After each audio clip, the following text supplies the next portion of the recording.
Interferência dos extraterrestres na evolução humana. Denunciante Bob Lazar, cientista que afirma que trabalhou em projetos secretos do governo dos Estados Unidos da América. Sou conhecido por trabalhar numa base secreta, conhecida como S4 no deserto de Nevada, perto da Área 51. E lá, fizemos engenharia reversa de espaçonaves alienígenas. Estávamos tentando descobrir a ciência daquilo, mas sabíamos como os dispositivos funcionariam.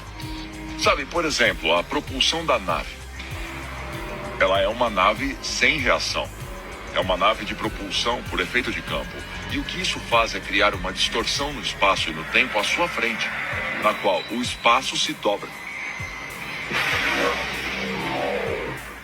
Lazar disse que o ingrediente crucial para fazer essa incrível tecnologia funcionar era um elemento que ainda não existia na tabela periódica.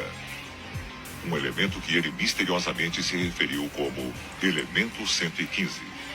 Na época que Lazar veio a público, a tabela periódica, uma lista de todos os elementos químicos conhecidos organizados por número atômico, configuração eletrônica e propriedades químicas recorrentes, continha um total de apenas 109 elementos.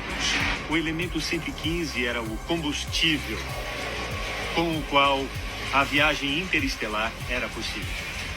A Marinha está em posse não apenas de uma espaçonave extraterrestre, mas de sua fonte de combustível.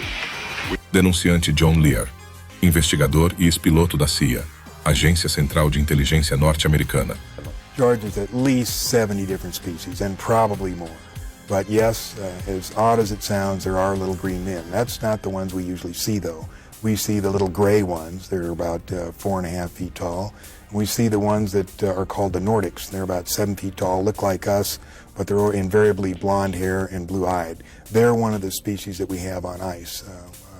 One of their crashes we recovered. Aliens and bad aliens and all kinds of ways and reasons for interacting with us. Genetic experiments, fully guided by representatives from MJ-12, who is this organization that is in charge of the cover-up, in order to get us ready for the release of the information that there are indeed aliens. And in both those movies, they used small little creatures and in order to get us ready for this release of information. Well, the whole thing started in July 2nd, 1947. That was the first crash.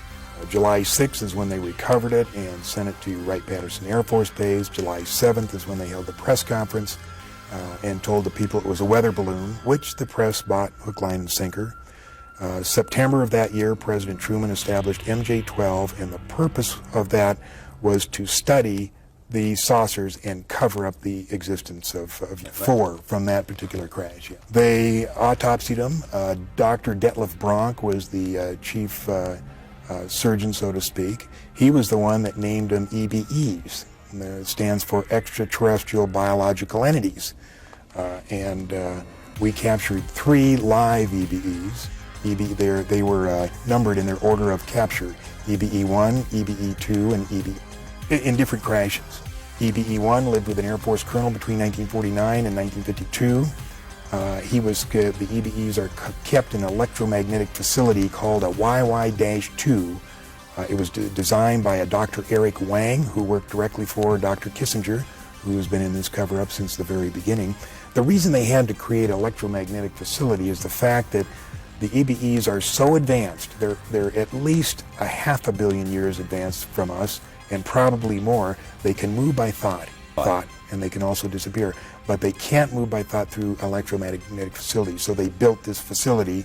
There was 2, one in Los Alamos, and one either Edwards or up at the test site. Denunciante Charles James Hall, físico que afirma que teve contato com a raça tal White, humanos altos e brancos. There is a base that the Air Force maintains for aliens. The Air Force maintains the outer perimeter. There is an inner perimeter, which the aliens maintain, and then everything inside the inner perimeter is treated like an alien embassy. Alien living area, the living quarters, are underground in the mountains on the west. The alien base is actually in Area 54, and the housing area is called Area 53. In the course of the 2+ years that I spent out on the ranges, The aliens, who are tall and white and have family groups with women and children, would frequently come down to where I was. As the weather observer, my duties were to go out to the ranges. Grato por ter assistido. Curte e compartilha o vídeo e ajuda-nos na expansão de consciência da humanidade. Inscreva-se no portal Fonte Suprema.